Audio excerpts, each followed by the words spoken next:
Hola, ¿qué tal? ¿Cómo están? Pues bueno, teníamos rato sin vernos. Me da gusto vernos, entre pantallas al menos.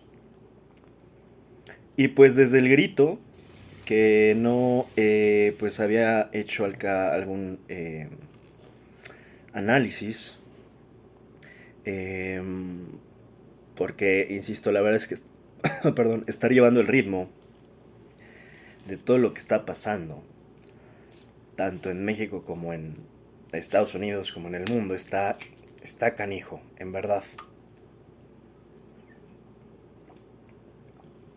Está más canijo hoy que nunca estar llevando el ritmo de todo lo que pasa. Pero bueno, vamos a tocar así como brevemente, pues los últimos temas, los más recientes. Insisto, yo creo que vamos a empezar desde el grito. Y nos vamos como hilo tendido, como hilo de media hasta, digamos, eh, los últimos días, ¿no? De lo que ha estado pasando. A ver, empezando por el tema del grito, hice un post aquí y en un par de mis eh, canales sobre el grito que sin duda alguna, y le guste a quien le guste o no le guste, el grito de Claudia Sheinbaum es un grito histórico y no hay nada que discutir. O sea, te podrá gustar Sheinbaum, te podrá no gustar Sheinbaum, podrás apoyar a Morena, podrás no apoyar a Morena. No importa, no tiene relevancia alguna. Lo que hay que entender es que, per se, el grito de la primer mujer presidenta mexicana eh, es histórico. En este caso, esta presidenta mexicana es Claudia Sheinbaum y le tocó a ella eh, pues inaugurar una fecha histórica para nuestro país. Y no hay que estar en absoluto pues dudosos, titubeantes, dubitativos sobre reconocer la importancia que tiene esto. Al contrario, tendríamos que estar sumamente orgullosos como país de haber sido capaces de elegir a una mujer como nuestra presidenta. Además, insisto, una mujer que no solamente se puede resumir, esto lo dije desde que fue electa Claudia Sheinbaum, no solamente podemos reducir a Claudia Sheinbaum como una mujer que es presidenta, sino qué mujer. Y es una mujer que es, además de ama de casa, que ella misma lo dice, bueno, ama de casa en el sentido de que cuida, eh, como muchas mujeres cuidan el hogar. A la par, es una gran profesional, es física, de formación es científica, tiene una formación científica de excelencia, participó, lo he dicho muchas veces, en los paneles organizados por organizaciones, las Naciones Unidas contra el cambio climático. Si no mal recuerdo, es panel intergubernamental de las Naciones Unidas contra el cambio climático, algo así, el IPCC me parece que es, donde pues participó con el propio Mario Molina, ¿no? En estos temas del cambio climático, en fin, un gran perfil. O sea, que decir que solamente es una mujer, reducir solamente al tema de género, me parece que es equivocado. Porque no es tampoco, y afortunadamente no se cayó en esta trampa de hay que elegir a mujer a la que sea con tal de que sea mujer. O sea, que no sea esto, ¿no? El factor que me parece paradójico. Sí importa, en este término que ahora al tanto les gusta utilizar, sí, sí importa empoderar a la mujer. Pero sería, creo, un error empoderar a la mujer solamente por ser mujer, ¿no? Hay que empoderar a las mujeres que son ejemplares, que son destacadas, que se ganan sus puestos, sus empleos, sus posiciones, no presentando la carta esta del as bajo la manga, nada más porque soy mujer me lo merezco, no. Porque ningún hombre tampoco llegamos así, ¿no? Ningún hombre llega diciendo yo quiero este empleo y me lo dan nada más porque soy hombre, me lo tienen que dar. No, no. Es un argumento pues que no es suficiente, que no basta. Podrás ser mujer, hombre o como te quieras definir en temas de género, pero somos más que eso. Entonces, aquí lo importante es entender que sí, primeramente es mujer, pero además es una mujer competente. Y esto es creo que un ejemplo que debemos de empezar a seguir en sociedad. ¿Cuál es el problema real?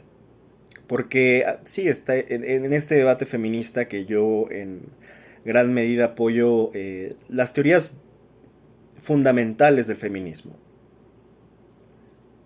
No todo del feminismo moderno, recordemos que hay muchas oleadas, ¿no? De los feminismos, pero sin importar cuál y sin importar incluso el feminismo de hoy, yo creo que el feminismo es un movimiento sumamente relevante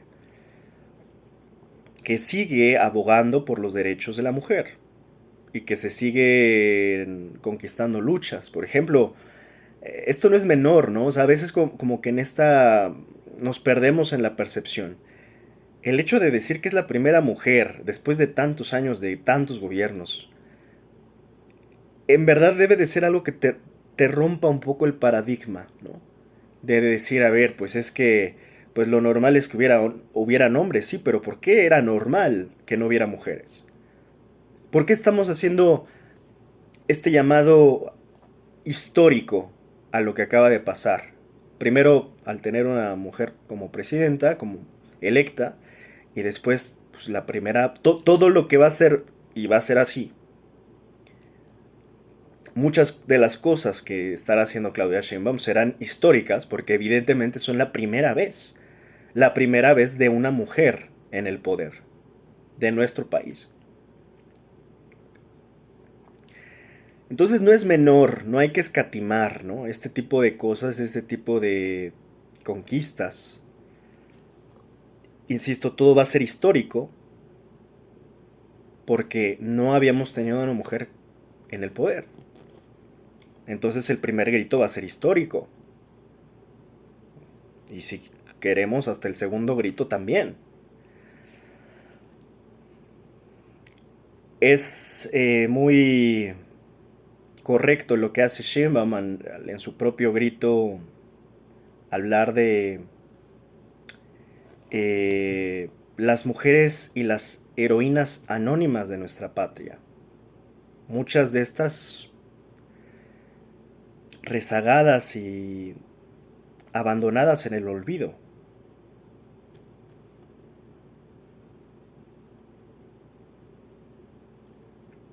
Eh,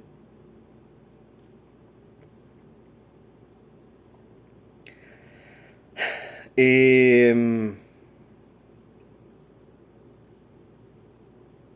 es correcto que se reivindique la lucha por completo.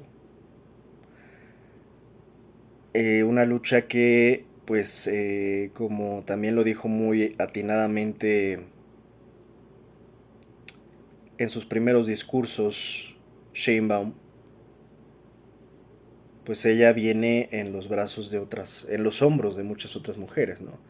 Cuando ella dice esta frase tan es impactante y poderosa y muy pertinente en su discurso cuando dice llegamos todas. Claro que ahora lo tradicional en la política, ¿no? Todo se critica, así como la frase de abrazos no balazos de Obrador, que no lo perdonaron nunca con esa frase. Pues esta es otra que cada vez tratan de encontrarle defectos y críticas, ¿no? En contra de la propia presidenta, pero es una frase correcta, ¿no? Decir, no llegué yo, no llegué sola, llegamos todas.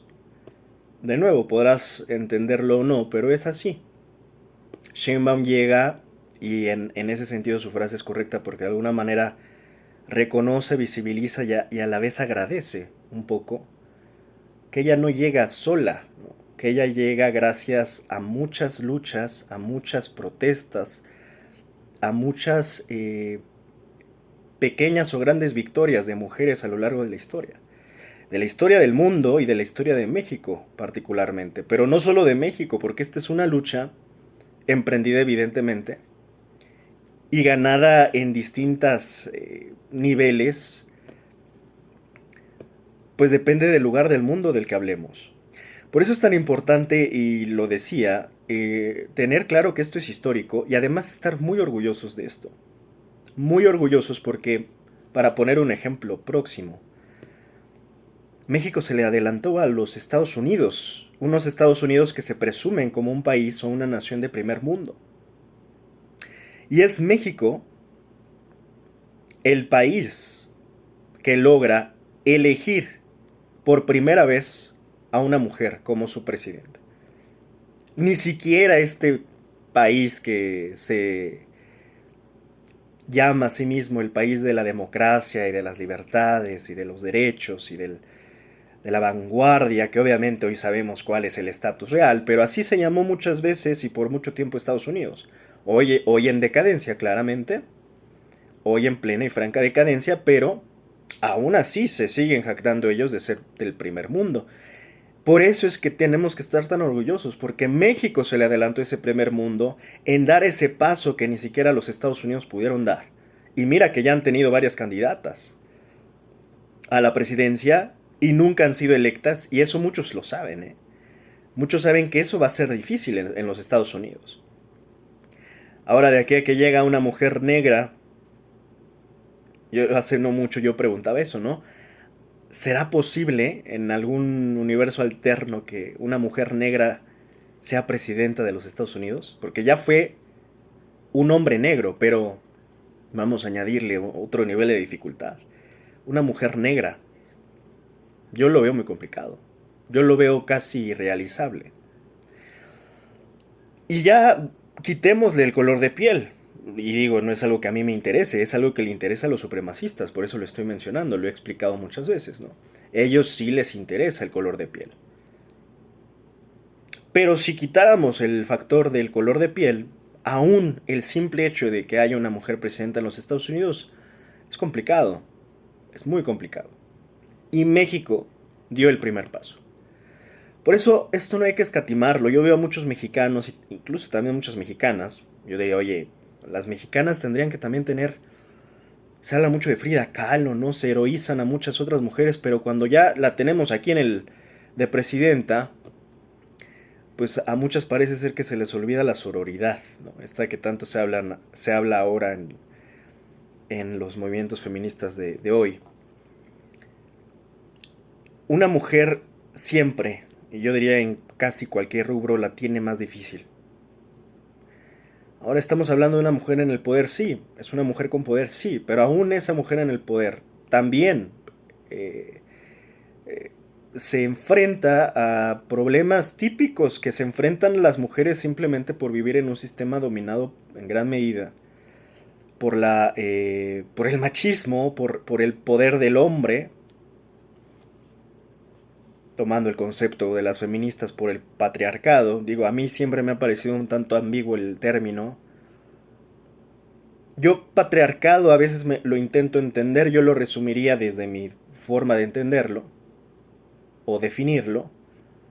El capitalismo eh, el capitalismo y digamos la opresión sistemática de los hombres contra las mujeres. Para mi gusto eso podría ser el patriarcado. No dejo de mencionar el capitalismo, sobre todo porque a veces siento que cuando se habla de patriarcado se piensa nada más como se reduce al género, al hombre, ¿no? Como el macho opresor, como...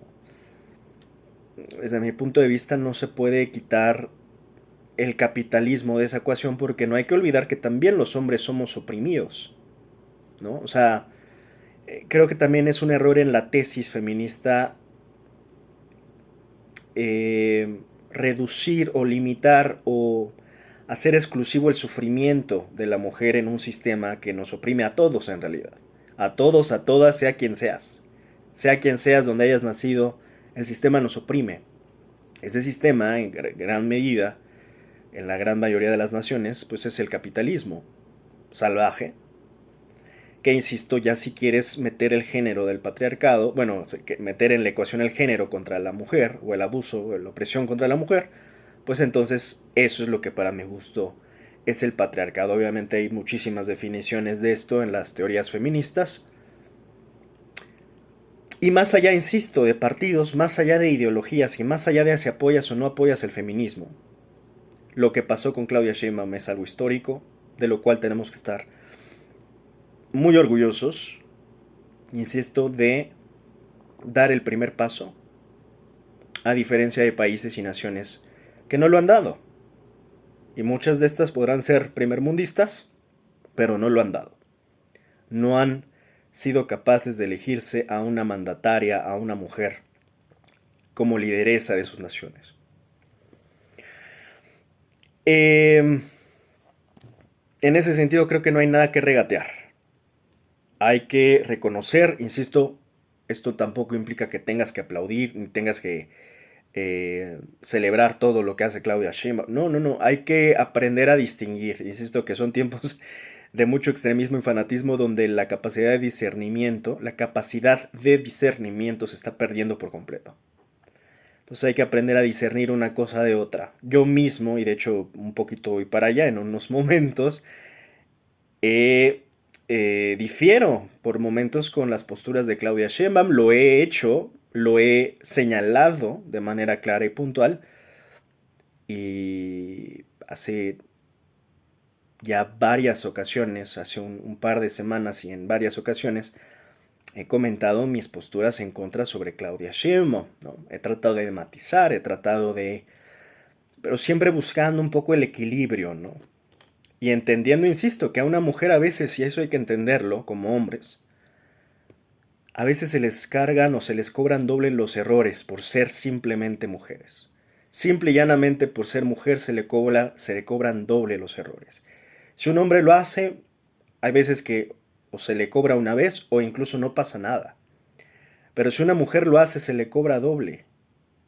Y eso no estoy hablando ni siquiera a nivel político, eso pasa en todos los ámbitos con las mujeres. Por eso insisto, Claudia Sheinbaum, por el simple hecho de ser una mujer presidenta, va nadando contracorriente en una cultura asquerosamente machista.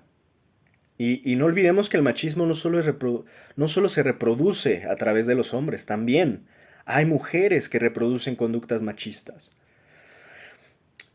Poco tiempo después, casi creo que días después que Claudia Sheinbaum fue electa, un dos neuronas llamado comediante, si no mal recuerdo se llama Rafael Inclán, de estos que se dedicaban a hacer como este cine vaquero, ¿no? De pésimo gusto. Y pues qué podíamos esperar de un tipo como este, pues tan eh, humillado y humillante, con apenas dos neuronas eh, funcionando en su mente. Se aventó un comentario contra la presidenta. De hecho, no recuerdo cuál fue. No recuerdo si fue algo así como que... A ver, vamos a... Para que yo no les mienta, porque ya saben que no me gusta mentirles.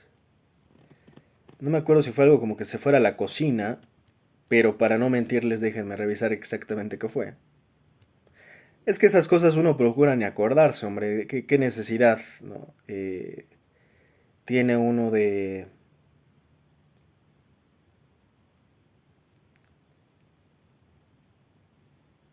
acordarse de estupideces como la de este tipo. Mm. Vamos a tener ama de casa por 6 años, dijo el imbécil este. O sea, es el problema de hacer famosos a los imbéciles, ¿no? De eso no hemos superado ese problema ahora con los influencers tampoco, ¿eh? By the way. Pero esto estoy hablando a días que Claudia Sheinbaum había asumido como presidenta. Entonces ustedes se imaginan, o sea, en este mundo, insisto, en este mundo y en este país asquerosamente machista, lo que es ser una mujer presidenta. O sea, por eso es que es doblemente admirable. Yo también diría, bueno, si se les va a cobrar doble los errores a las mujeres, pues también hay que admirarlas el doble entonces, ¿no? Hay que ser justos, y así vamos a hacer eso. Vámonos parejo. Por eso es doblemente admirable que una mujer sea presidenta, por eso es doblemente admirable que Claudia Sheinbaum esté haciendo un papel sumamente digno hasta el momento, con ciertos errores que yo ya he mencionado, errores no menores que yo ya he mencionado. O sea, hay que tener esa capacidad para poder ver lo bueno y ver lo malo, ver aciertos y ver errores. Eso sí, con respeto, con argumento, con sesos. Hay que argumentar con los sesos. Entonces, es doblemente admirable lo que ha logrado Sheinbaum. Eh, y hablando del grito particularmente, sí quiero destacar que fue un grito muy emotivo. Fue un grito, quien lo vio, más allá de los que típicos, dos neuronas que se burlan de todo y que todo lo ven como un meme. Yo este grito particularmente sí lo vi con cierta seriedad, incluso más seriedad que los que veía yo del expresidente López Obrador. Precisamente por este hecho. Y lo vi en verdad, y no miento, con muchísimo respeto. Yo vi todavía días después memes sobre el grito. Ya por momentos no sé si se nos está acabando el ingenio, porque en verdad ya ni los memes, y no por verme pues muy exquisito, pero en verdad ya ni pues es que en verdad están pa'l perro los memes que estuvieron haciendo. Yo vi el grito, insisto, lo vi con muchísimo respeto por lo que implicaba, por el origen histórico, porque es una mujer presidenta, nuestra primera mujer presidenta, lo vi de verdad con muchísimo respeto. Porque de verdad, pues hay que ser congruentes, ¿no? O sea, ¿qué congruencia tendría que yo esté diciendo que es histórico, pero me esté burlando de qué hizo, qué no hizo, cómo lo hizo, qué caras hizo? O sea, y si lo ves con respeto y entiendes que tampoco, mira, yo lo digo cada que puedo, estamos llenos de ciudadanos que se quejan en México, pero cuando toca hacer cosas, nadie alza la mano, nadie da un paso al frente. En México estamos rodeados de ciudadanos que de todo se quejan, todo reclaman, pero no hacen absolutamente nada. En ese sentido, aunque todos se quejen de los políticos, y sí, yo soy el que más critica a los políticos, también hay una parte que hay que reconocerle a los políticos, y por ejemplo a una mujer, en este caso que se dedica a la política y que es nuestra presidenta, hay que reconocer que se están jugando también su pellejo, su integridad, su tiempo. Porque el ciudadano promedio también debe de pensar que gobernar es lo más sencillo del mundo, pero eso lo opina desde su sofá, desde la comodidad de su sofá, ¿no? Donde juzga al mundo. Y el ciudadano de sofá se siente perfecto. No es sencillo tampoco estar en esos niveles, no perder el piso, no corromperte, no marearte, eh, no manipularte por momentos hasta ti mismo, no perder los estribos, conservar el temperamento. Te implica y te exige esa posición como la que tiene la presidenta Claudia Sheinbaum, exigencias que un ciudadano promedio, insisto, juzga fácil, porque no está en los tacones, y ahora sí no voy a decir los zapatos, en los tacones de Claudia Sheinbaum. Se juzga fácil porque no estás en los tacones de Claudia Sheinbaum. Porque tampoco tienes esa ímpetu, motivación, propósito, fortaleza para dar un paso al frente y decir, ok, yo voy a representar al pueblo de México. Eso no lo hace cualquier ciudadano promedio, insisto, menos aquellos que se sienten perfectos criticando y juzgando el mundo desde la comodidad de su sofá.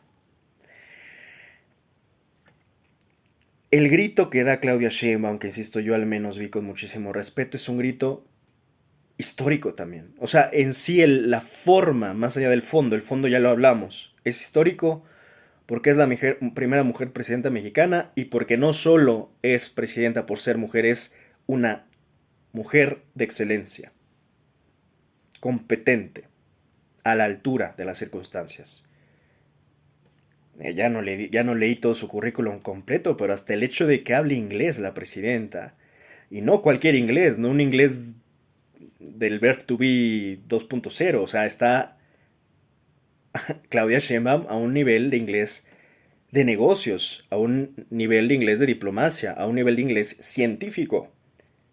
Esto, insisto, muchos ciudadanos promedio como que lo regatean, como si aquí cualquiera estuviera a ese nivel, ¿no? O sea, esa es la parte más curiosa del mexicano o la mexicana promedio, curiosamente, que se pone a juzgar cuando no se ven en un espejo, ¿no? Ponte a juzgar cuando estés a ese nivel. Y vienes y nos cuentas y nos recomiendas lo que quieras. Entonces, ¿quién sabe qué implica tener un nivel de inglés a ese nivel? Lo sabemos, porque muchos creen que hablar inglés es nada más hablar un inglés playero. Hay quien no termina de aprender a hablar bien español, imagínate, ¿qué te cuento, no? O sea, así el español también, el mexicano, a mí me gusta decirle el mexicano, porque ya le metimos tantas palabras al español que ya es, joder, tío, hostia, que esto ya no es español, esto ya es pinche mexicano, cabrón. Ya está un chingonario, ¿no? Está chingón, el mexicano está chingón. Yo no hablo español, yo hablo mexicano. Pues estamos celebrando la independencia, no más falta. Ya hay una Real Academia de la Lengua Mexicana, by the way. Pero bueno, por cierto, eso es creo que hablando de la independencia, ya lo hablaremos próximamente, pero el español también se ha nutrido muchísimo de Latinoamérica, de América Latina, ¿no? Ahora hablo del español, de las palabras que hemos heredado al español, aguacate, muchas que vienen de origen náhuatl. Eh, hay mucha herencia, ¿no? De esta mezcla, insisto, hay muchas palabras de origen náhuatl incorporadas ya en el español. Pero así como en México se han heredado cosas, se han heredado en Colombia, Colombia ha heredado mucho al lenguaje, muchísimo. Argentina, Chile, en fin, ¿no? Y nada más basta ver los grandes escritores de cada uno de estos países, México, Colombia, Argentina, Chile, Uruguay. La gran mayoría de mis escritores favoritos son uruguayas, en fin. Galeano, no recuerdo si Alfonsina Storni es uruguaya, Idea Vilariño me parece que también es uruguaya o chilena, bueno, en fin. O no recuerdo si Storni es argentina, ahí tengo la duda, pero bueno, siguiendo, ya ni sé qué estaba diciendo. Eh, sí, el grito fue histórico.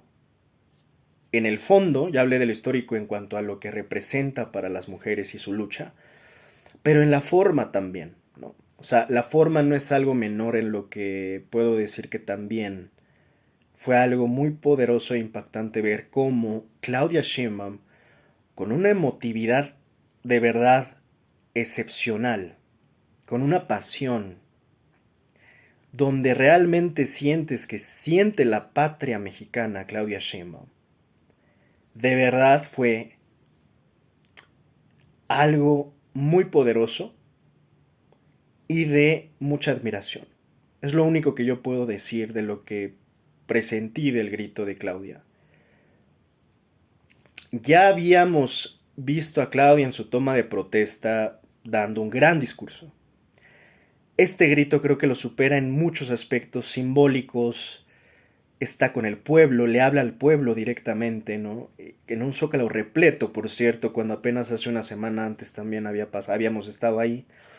Un zócalo repleto, ¿no? En el grito, en el zócalo capitalino, donde Claudia Sheinbaum se planta firme y con esta fiereza que de verdad sí te pone la piel chinita de esta mujer mexicana, de lo que es la mujer mexicana y de verdad que hasta ganas de llorar le dan a uno. Porque todos tendremos una mujer mexicana que admiramos, ¿no? No solo en estas clásicas simbólicas como Frida Kahlo, Elena Garro, eh, Leona Vicario, en fin, no solo las históricas simbólicas, sino todos tenemos una mexicana, tendrás a tu madre, tendrás a tu abuela mexicana, y todos sabemos esa garra maravillosa, esa pasión, esa fuerza. Hablando, por ejemplo, de nuestras abuelas, ¿no? ¿Quién no tiene una hermosa abuela mexicana, tan fuerte, tan firme? Estas abuelas que nos dieron tanto amor y que tal vez sufrieron tanto en sus épocas, por diversas razones. Y tenemos una raíz histórica, ¿no? Desde las Adelitas, desde las revolucionarias, desde las heroínas anónimas, que desafortunadamente siempre así se llamaron en la historia, como anónimas. Y ni siquiera con la A, era con la O, ¿no? ¿Quién escribió eso en la historia? Pues un anónimo, aunque ese anónimo era una mujer. Las mujeres han sido confundidas por anónimo. Ni siquiera por anónimas han tenido ni siquiera el derecho de tener esa A, que de hecho ahora ha luchado la presidenta porque se le llame presidenta, porque esa A les ha costado demasiada lucha a las mujeres, de antes y también de ahora, todavía, en muchos lugares del mundo donde todavía no hay igualdad y no hay justicia para las mujeres. Entonces, ¿quién no tiene? A mí me gusta mucho tomar a las abuelas mexicanas porque me parece esta representación fundamental de lo que es la mujer mexicana. Aguerridas, fuertes, pero a la vez tiernas, amorosas, compasivas. No quiero llorar, ¿no? Pero dan ganas de llorar cuando hablas de las abuelas. Y la mejor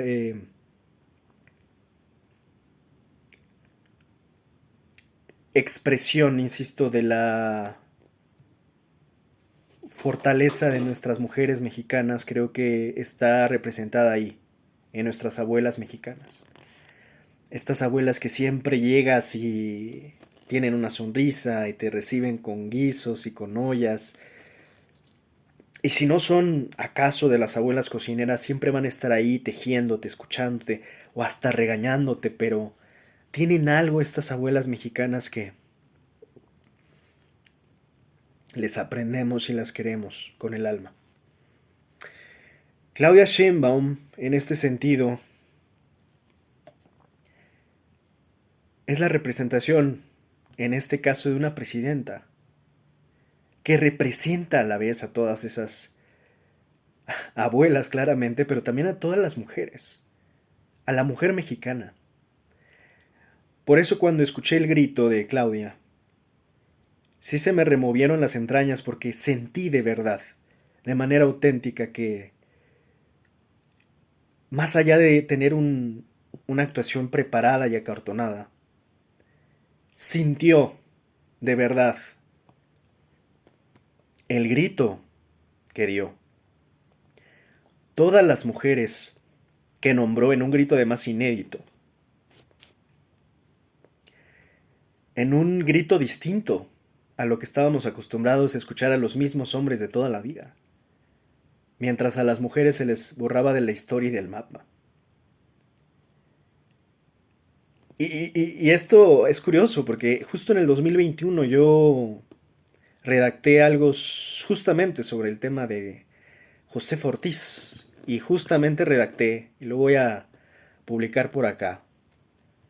Fue bastante likeado ese posteo mío sobre que Josefa Ortiz no era de Domínguez. En el 2021 lo redacté. Y la verdad es que me da mucha satisfacción ver cómo de alguna manera se cierran los ciclos y uno también a veces participa de alguna manera en ellos, en la construcción de la conciencia colectiva. Cuando vi que ahora en el grito, y eso sí, la verdad, me tomó por sorpresa, que la propia Claudia reivindica los propios nombres de Josefa. Esto generó un debate que, cuando vi el debate que estaba generando, que si Ortiz sí, que si, no, perdón, que si de Domínguez no, que si Josefa Ortiz de Domínguez sí, dije, ya ganó.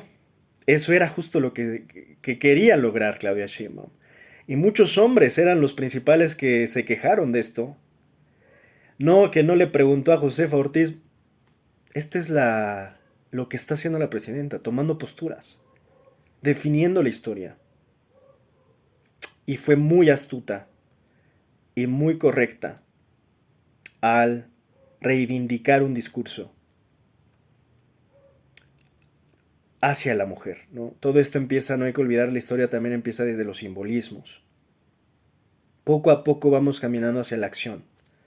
Pero es muy importante todo esto, el discurso es importante, las palabras son importantes, los símbolos son importantes. Y la pasión y la autenticidad con la que Claudia Sheinbaum dio el grito, la verdad es que me quito el sombrero que no traigo puesto, pero que sí traía, por cierto.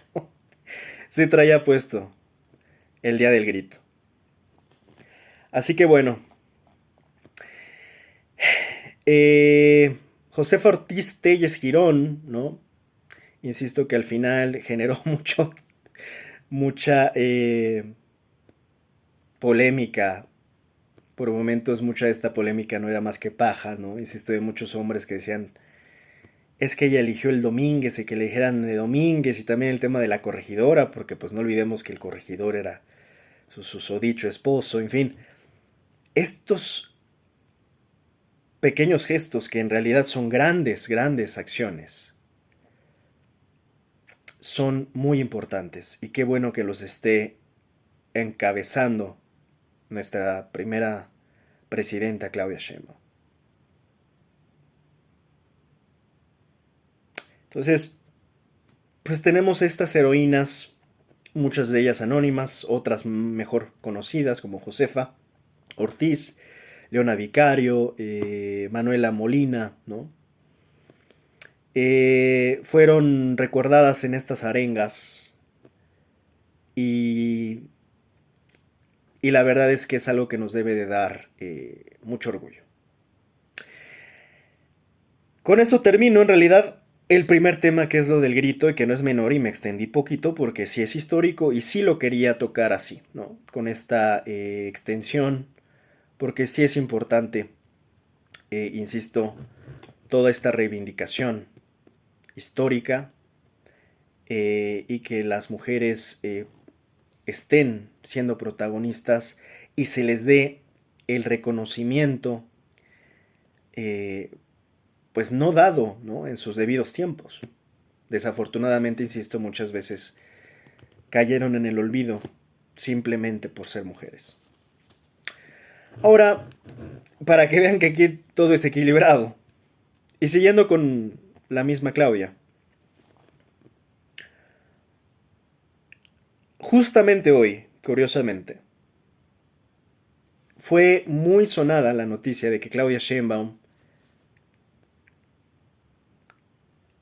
y lo publiqué hace unas horas, ya reconoció o dijo por primera vez las cosas como son respecto al genocidio en Palestina, en Gaza particularmente, y que ya parece ser que hay planes de que se vayan hacia Cisjordania, ¿no? Pero bueno, eso ya es otra historia. El punto es que la presidenta ya lo dijo con todas sus letras, con toda la firmeza y con todas sus letras, como nos hubiera gustado que lo hubiera hecho desde el inicio. Pero al menos ya lo hizo. Al menos ya lo hizo. ¿Se tardó? Sí se tardó. Se tardó mucho. Coincidimos muchos en que se tardó mucho. Pero al menos ya lo hizo. Tanto lo comenté yo aquí que en dos ocasiones había llegado a hacer el análisis. Yo había detectado claramente, yo y muchos otros estábamos bastante inconformes denunciando la tibieza, la falta de postura aquí mismo, y no tengo por qué, insisto, yo soy de una pieza, no es que cambie de discurso ni diga una cosa un día y otra el otro, aquí mismo, y lo acabo de decir al inicio de este video, en todo se le apoya a Claudia Sheinbaum, no por eso todo se le aplaude y no por eso no se reconocen también, así como sus aciertos, también sus grandes errores. Dentro de estos grandes errores, yo apenas semanas atrás, meses atrás, había estado comentando la falta de postura firme y no ambigua, no tibia, de la presidenta respecto al tema de Palestina. Hoy por fin se plantea por primera vez y lo dice con todas sus letras cuando no fue capaz de hacerlo con el propio Ernesto Ledesma, que casi le intentó sacar las palabras a la fuerza y no lo logró. En aquella ocasión, Ledesma, pues es hasta hoy que la presidenta Sheinbaum al fin deja de llamarle guerra, porque apenas esto no tiene mucho, tiene como 2 semanas que yo había comentado esto, donde la presidenta Claudia Sheinbaum todavía denominaba esto una guerra. Me llama mucho la atención por qué se tardó tanto primero, y cuáles fueron las razones de esa tardanza o del no entendimiento de lo que está pasando. Por momentos ya hasta eso pienso. ¿Acaso Sheinbaum no habrá tenido el suficientemente contexto de lo que estaba pasando en Gaza en las ocasiones diversas que se le cuestionaron? ¿O fue pues ya básicamente la presión que ejercimos algunos de que pues claramente esto se tenía que denunciar como un genocidio, no como una guerra, ¿no? Pues no sabemos, solo lo sabe Claudia, pero al final pues eso sí puedo decir, no podría decir que enhorabuena porque ya va tarde, diría que vamos tarde, hora buena no es, hora vieja, hora tardía, pero ya lo hizo. ¿Por qué digo que es tardío? Y esto ya lo he explicado y no me quiero extender ahora sí en esto, porque ya lo he explicado un par de ocasiones. Pues muchos otros, tanto líderes en Europa, países y naciones en Europa, como líderes en la propia América Latina, con sus respectivos representantes de naciones, por poner ejemplos, en Europa Pedro Sánchez en España, o en Irlanda, o también incluso hablando de otros lugares que no sean en Europa, también Sudáfrica y demás, pero en América Latina también.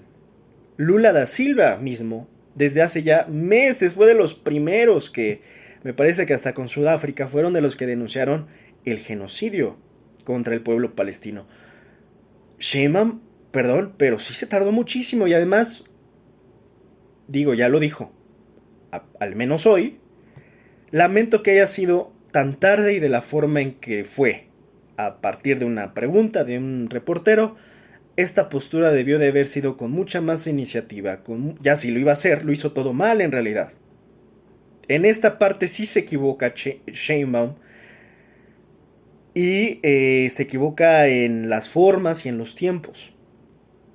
Es un error, porque si ya lo iba a reconocer, se tardó en reconocerlo. Y si no lo iba a reconocer, pues ya se hubiera fijado en su postura. Esto hablando en términos políticos. Yo en términos éticos y humanos prefiero que, en este caso, más vale tarde que nunca. Pero esto es lo que no entiendo de cuál fue el movimiento de Sheinbaum, porque no tiene ni pies ni cabeza.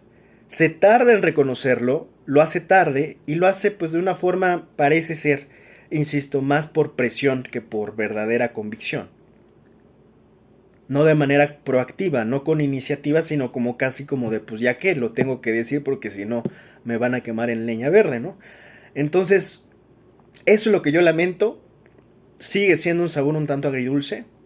Pero también reconozco que qué bueno que rectifica, recapacita y más vale tarde, en un caso como este, de verdad más vale tarde decir, estamos en una postura humana, en este gobierno que, insisto, se dice el gobierno humanista mexicano.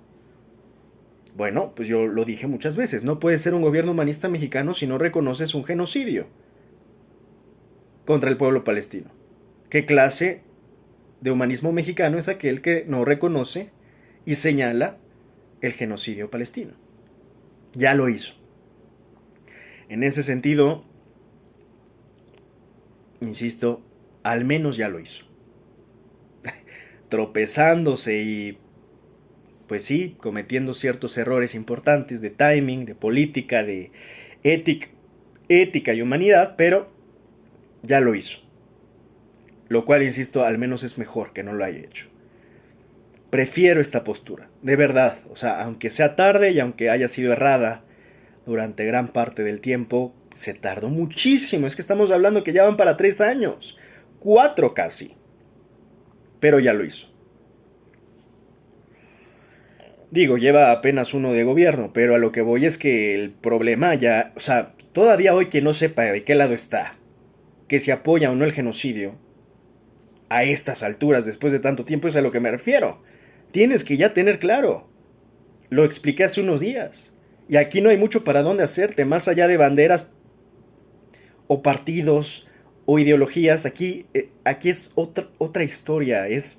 Aquí el tema es, ¿apoyas el genocidio o repudias el genocidio? No hay más. O repudias o lo apoyas, no hay más. En esta discusión no hay más. Estamos hablando de lo humano. Y me estoy repitiendo de lo que ya he dicho varias veces, pero es como si en la época del holocausto judío estuviéramos en un debate viendo, oigan, ¿y qué piensan? ¿Si será holocausto o no será holocausto? ¿Si será holocausto contra los judíos o no será holocausto con los judíos? No creo que les hubiera gustado mucho a los judíos, ¿verdad? Judíos que hoy, en aquella época, eran víctimas y se terminaron convirtiendo en victimarios. Vaya ironía histórica. Vaya ironía y vueltas de la vida que tiene la historia, ¿no? Pero bueno, con eso termino este pequeño paréntesis que no es menor tampoco, aprovechando que le estoy echando flores del grito, pues insisto, hay que haber aciertos y errores. Esto es lo que yo le sugiero generalmente a la ciudadanía. Aquí, y por cierto, aprovecho para agradecer, he estado viendo, no sé, como lo he dicho muchas veces, no sé de dónde estén llegando, pero gracias a los que estén siguiendo aquí los comentarios. Muchos de estos comentarios los utilizo en términos académicos, también los utilizo para mis alumnos, pero me doy cuenta que también hay personas que están llegando y que se están uniendo a este canal, que lo único que siempre he dicho que intento no es fama, no es ser influencer, no es ser famoso, no me interesa en absoluto nada de eso. Es contribuir en la medida de lo posible, aunque le llegue a uno, le lleguen a 10, aunque el mensaje llegue a uno, llegue a 10. Contribuir a la búsqueda de la verdad, en una sociedad que creo que ya no le importa la verdad. Pero siempre a partir de la congruencia y la visión más justa posible. Obviamente, desde mi visión, que es totalmente subjetiva y parcial. Aquí no somos los que se van a hacer los objetivos, los imparciales. Yo ya he dicho muchas veces, ese cuento no existe. El cuento de la objetividad, nadie es objetivo. Quien te diga que es objetivo, desde ahí ya perdió objetividad. Toda opinión es subjetiva. Lo que sí, y ahora justo aprovecho esto para unirlo con esta parte final. En estos tiempos justamente donde ya parece que la verdad no importa, la verdad es irrelevante, dice por ahí alguien.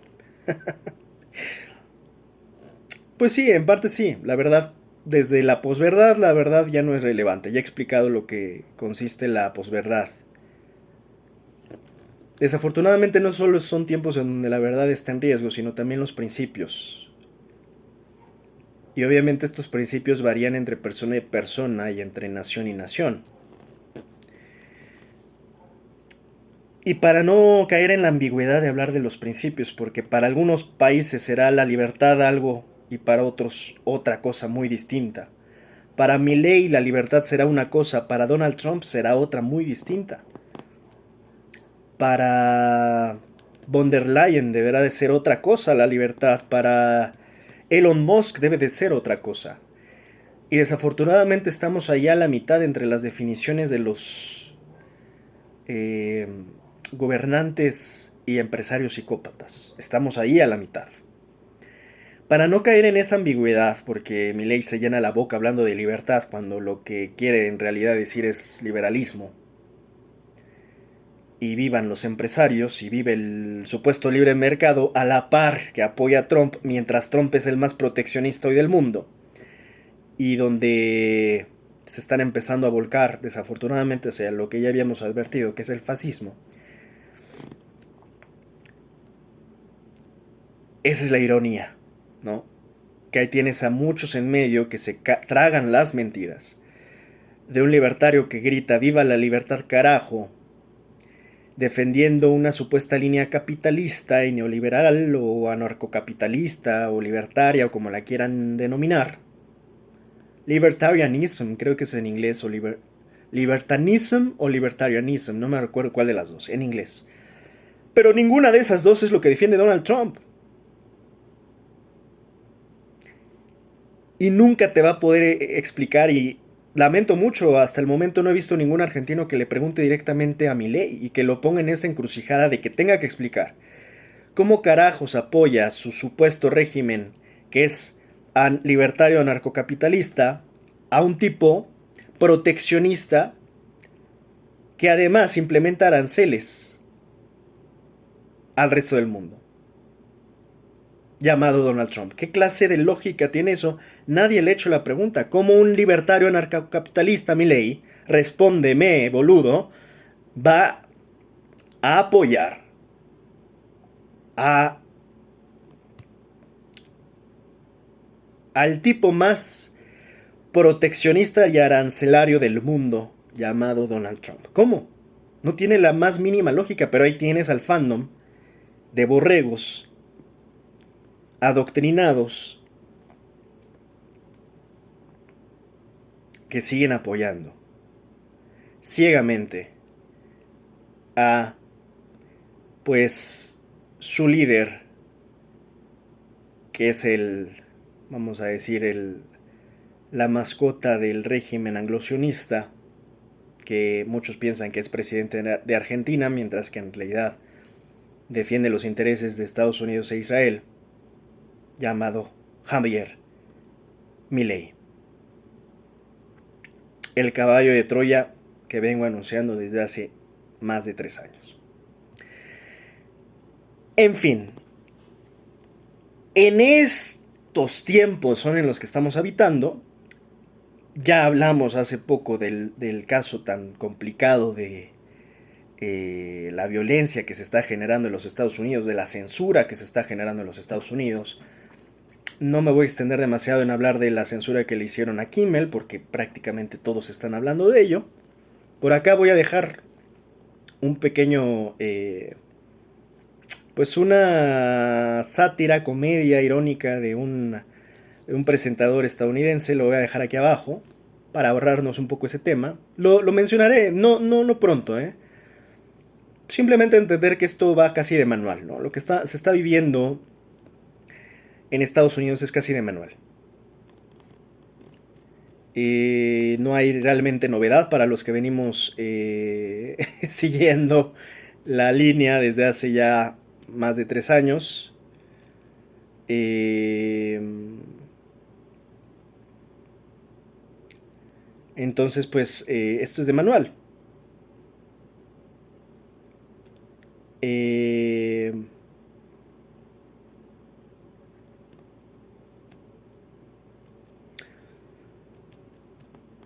no deja de ser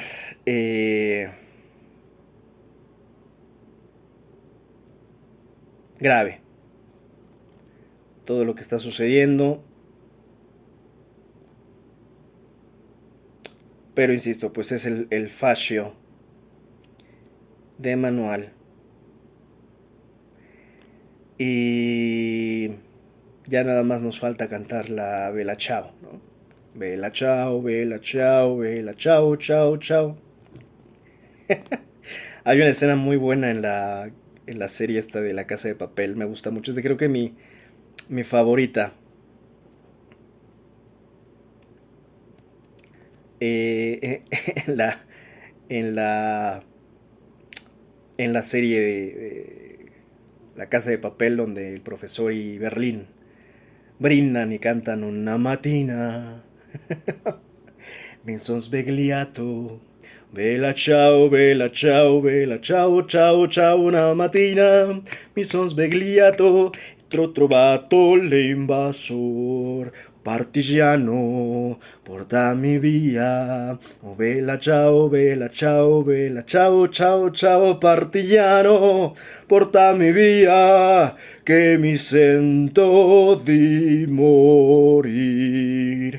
E sei un muoio. Esa parte creo que era de Berlín, si no mal recuerdo.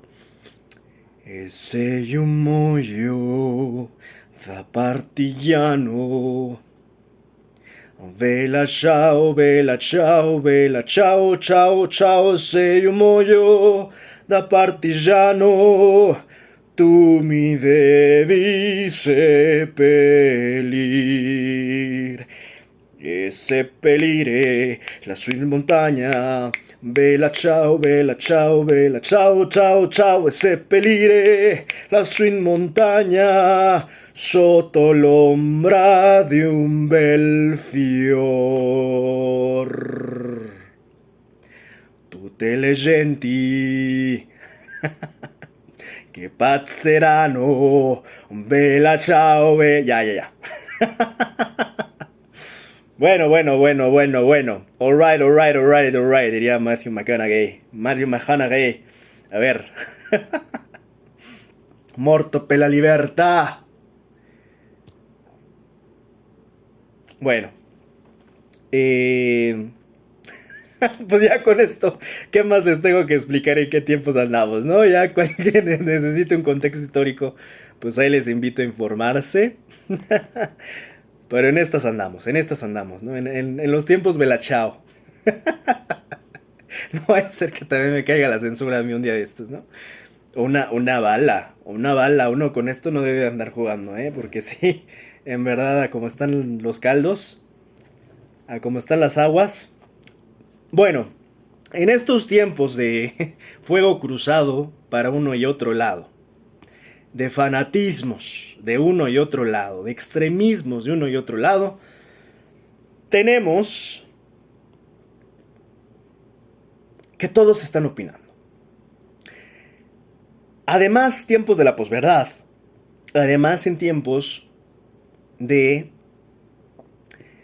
la infodemia, de la fake news tomada como verdad, de las personas que opinan pero que no se informan, de las personas que opinan pero no investigan, de las personas que, insisto, lo que menos les interesa es la verdad. Y que hacen verdad a partir de la mentira, a partir de financiar campañas millonarias de bots que difunden la mentira, que propagan la mentira. Y si a esto se le suma la cereza del pastel de la inteligencia artificial, entre muchas otras que vendrán, entre muchas otras cosas que vendrán, realidad virtual, en fin, no sé cuántos mundos Zuckerberg nos quiera crear, igual que Elon Musk, ¿no? De realidades alternas. Si ya de por sí estábamos en la caverna de Platón, pues imagínense que ahora estamos en una caverna digital de Platón. En verdad, o sea, esto parece también como que aplicaron la de Manuel entre 1984, Un Mundo Feliz y The Matrix, ¿no? La Matrix. En verdad estamos más dentro de la Matrix que nunca. Precisamente porque en esta elección entre pastillas azules y rojas ya no sabemos en dónde está la verdad. Por cierto, tengo pendiente todavía ahondar en unos temas de verdad que quedé pendiente casi desde el inicio. Y pronto, próximamente estaremos hablando de ello, pero ese es el riesgo, el dilema en el que nos estamos viendo hoy, en que ya no sabemos qué es mentira y qué es verdad. Y eso es sumamente peligroso. No es algo menor, es algo muy peligroso. Apenas estaba viendo un reel de una chica que justamente dice, oye, ¿puedes detectar que esto es inteligencia artificial?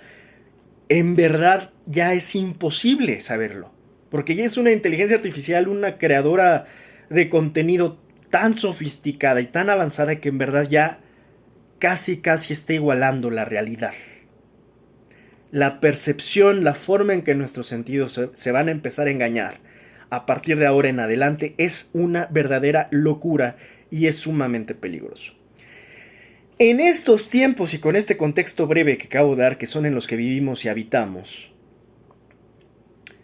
si antes la opinión era algo que teníamos que tener cuidado, pues ahora todavía más. Si antes era complicado investigar, informarse, ahora todavía más. Hay que tener algo claro de favor, y es que en estos tiempos, insisto, de fuegos cruzados, se piensa que la libertad de expresión, que es algo por momentos creo yo bastante prostituido como concepto, la libertad primeramente sola, y luego la libertad en todas sus expresiones, ¿no? Pero particularmente la libertad de expresión, que generalmente se defiende a capa y espada sin tomar en cuenta que con ella, así como dice la frase, con un gran poder implica una gran responsabilidad. Con la libertad de expresión sí se defiende mucho, pero se habla muy poco de la libertad de pensamiento y de la responsabilidad de tu pensamiento y de tu propia opinión. No es nada más hablar por hablar, y hoy la gente cree que la libertad de expresión consiste en ello. Consiste en que tú puedas decir cualquier estupidez sin ninguna consecuencia. Que puedas decir cualquier discurso de odio sin ninguna consecuencia. Y esto es lo que está en riesgo hoy, que no es solo el tema de la libertad de expresión, sino que la gente ya no entiende que la libertad de expresión implica consecuencias y tienes que ser muy responsable, como yo procuro serlo cada que emito mi opinión, en ser congruente, en tratar de ser primeramente congruente contigo mismo y con todo lo demás, pero además, pues que sea una opinión informada, investigada, sustentada, una opinión que se deje de parecer opinión y que empiece más bien a parecerse un argumento. Eso es lo que la sociedad no está entendiendo, porque piensa que la libertad de expresión, insisto, es opinar por opinar, hablar por hablar, así sea cualquier estupidez. Y ese es un gran error. Eso es un gran error que además ahora, paradójicamente, pues la libertad de expresión corre el riesgo de que se quiera censurar. Entonces estamos en un cóctel terrible, porque ni la libertad de expresión se está ejerciendo con responsabilidad y con la suficiente ética y rigurosidad que los tiempos requieren, pero a la vez tenemos otro flanco que quiere atacar todo tipo de expresión, y es aquí donde ya surge lo que Russell advertía desde hace tiempo sobre vela, chao, vela, sobre el fascismo, sobre el fascismo. ¿Y qué es lo que pasa, según Russell, con el fascismo? Pues que cuando le preguntan a Russell cómo es que comienza el fascismo, Russell responde: primero fascinan a los tontos y luego amordazan a los inteligentes. Y eso es lo que estamos padeciendo el día de hoy, tal cual. Es muy, muy precisa esta forma de entender la actualidad. Así empiezan. No crean, cuando vemos la historia hacia atrás, ¿no? Por ejemplo, en los casos de la Segunda Guerra Mundial, no crean que desde el día 1 ya había campos de concentración. Hay que entender que estos son procesos. No se inventa la Alemania nazi de la noche a la mañana. Hay que entenderlo, ¿verdad? Por cierto, también tengo, y este sí ya es un tanto urgente porque ya lleva rato que lo tengo pendiente. Tengo pendiente hablar de Man in the High Castle, que es una serie espectacular, de mis series favoritas, y que había estado reservando, pero creo que ya es momento justamente para hablar de ella. The Man in the High Castle me parece una excelsa obra de arte que nos explica, para los que somos o estamos involucrados en temas de política o de economía o de propaganda o de medios, o la historia misma, los que nos interesa la historia misma, porque pues, básicamente esta serie habla de la historia, sobre todo de la Segunda Guerra Mundial. Esta serie nos revela o explica todo, ¿no? En este sentido. Entonces, tengo pendiente todavía comentar esta gran serie, pero, insisto, podemos ir empezando por entender qué estamos viviendo hoy, ¿no? Y lo que quería decir con la serie es que, insisto, la Alemania nazi no se va a crear, ni a ejecutar, ni a llevar a sus extremos, pues de un día para otro. No olvidemos el rango justo de la Segunda Guerra Mundial, aproximadamente entre 1939 a 1945, ¿no? O sea, hay todo un proceso. Y no olvidemos, como lo he estado comentando, que ya también estamos cumpliendo un siglo de muchas cosas históricas. Muchas veces he comentado que estamos también ya casi un siglo de la Segunda Guerra Mundial, pero estamos todavía más cerca del siglo del crack del 29 en Wall Street, ¿no? En 1929, estamos en 2025, ya casi 26, o sea, hace 3 años de que se cumple el siglo del crack del Wall Street, que no olvidemos eso, porque hay que entender que la historia es un hilo conductor. Muchas de esas cosas son causa-efecto de lo que viene mucho después, ¿verdad? Pa' pronto el Wall Street va a tener que influir de alguna manera en la Segunda Guerra Mundial. La Segunda Guerra Mundial de alguna manera tiene que influir en la creación del Estado de Israel. La Segunda Guerra Mundial termina en 1945. El Estado de Israel se funda apenas 3 años después. Mismo momento en que se crea la ONU, se funda el Estado de Israel. La ONU no nos sirvió para nada, pero el Estado de Israel hoy está sirviendo para hacer genocidio, a diestra y siniestra. Y después del todo el tema de Israel viene la Guerra Fría y viene el macartismo y Oppenheimer y Truman y las intervenciones gringas y bueno, sí, insisto, todo eso es causa-efecto que nos trae hasta hoy tener que estar hablando, insisto, del Estado de Israel, perpetrador de una masacre terrible contra el pueblo palestino.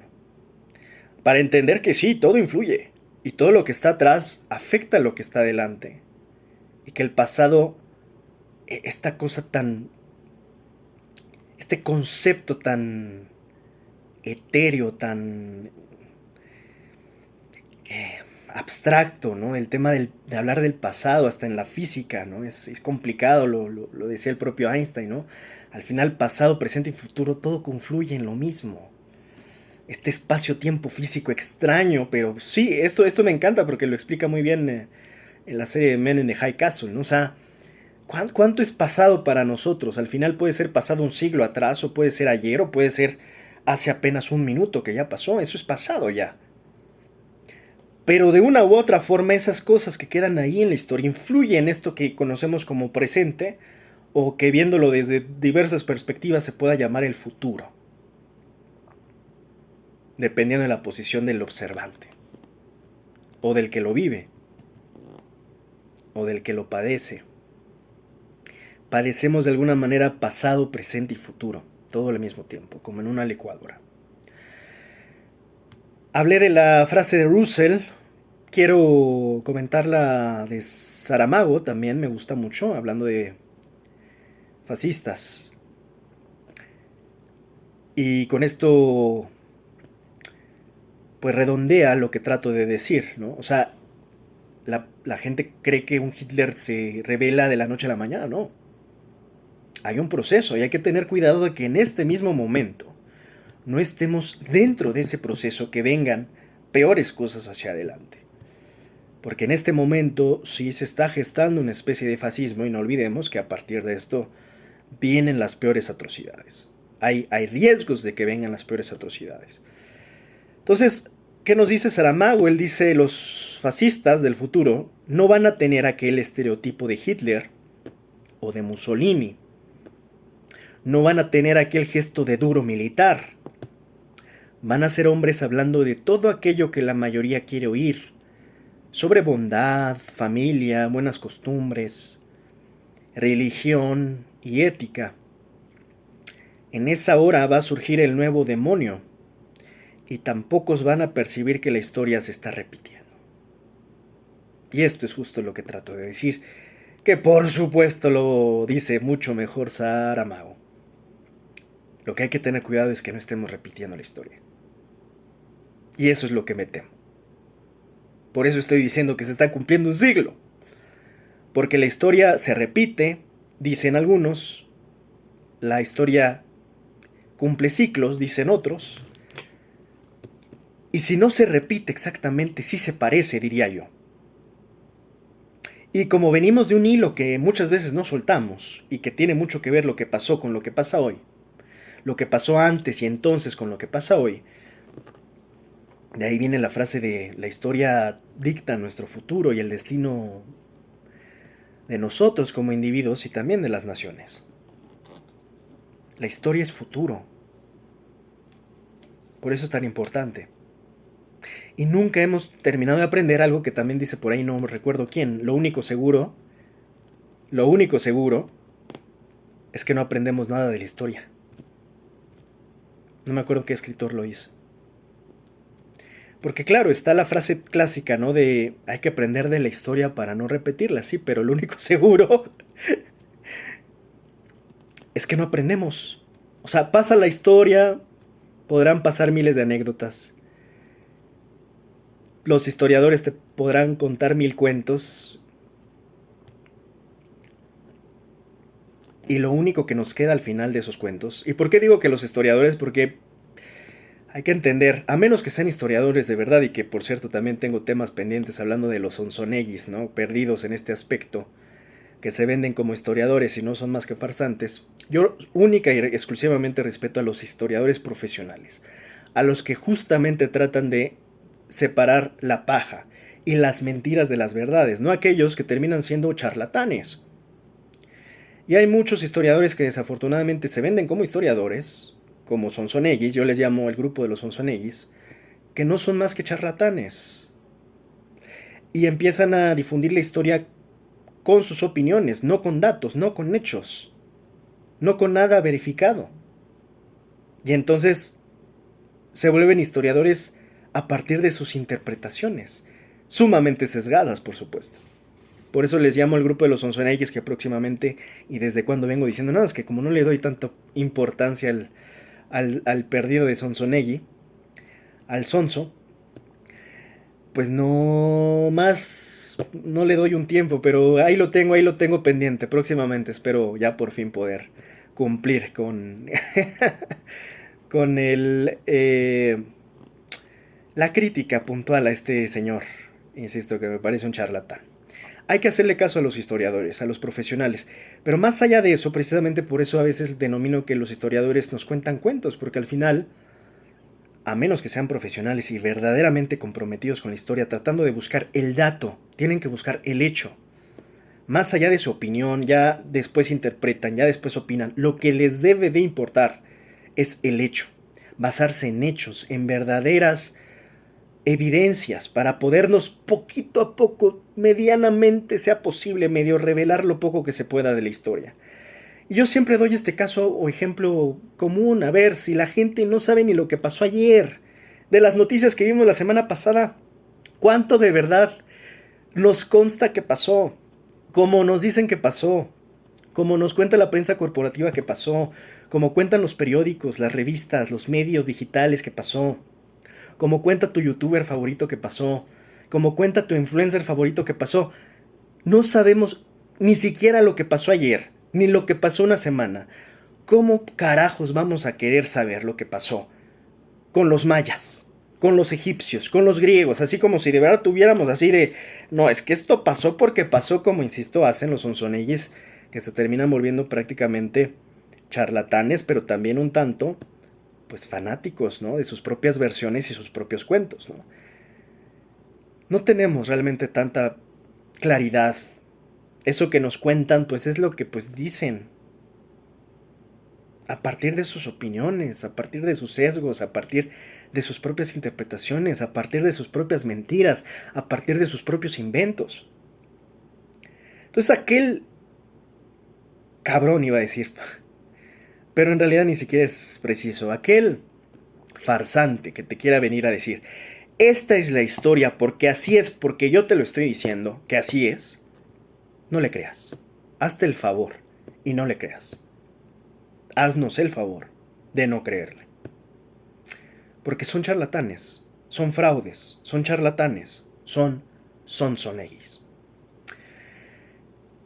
De todos estos cuentos, de verdad, cuánta veracidad y certeza tenemos es vaga. Y esto un historiador te lo va a reconocer. Un verdadero historiador te lo va a decir. Mira, te puedo decir esto, pero no te lo podría decir tan preciso. Ahí te vas a dar cuenta que esos sí son buenos historiadores. Que te dicen, mira, tenemos esta evidencia y había estas declaraciones y había gente que decía, pero no aseguramos nada. O sea, quien te intenta de alguna manera decir que no hay precisión porque es difícil que la haya, a ese sí hazle más caso. Y esos son los verdaderos historiadores, los que además te conglomeran distintas visiones.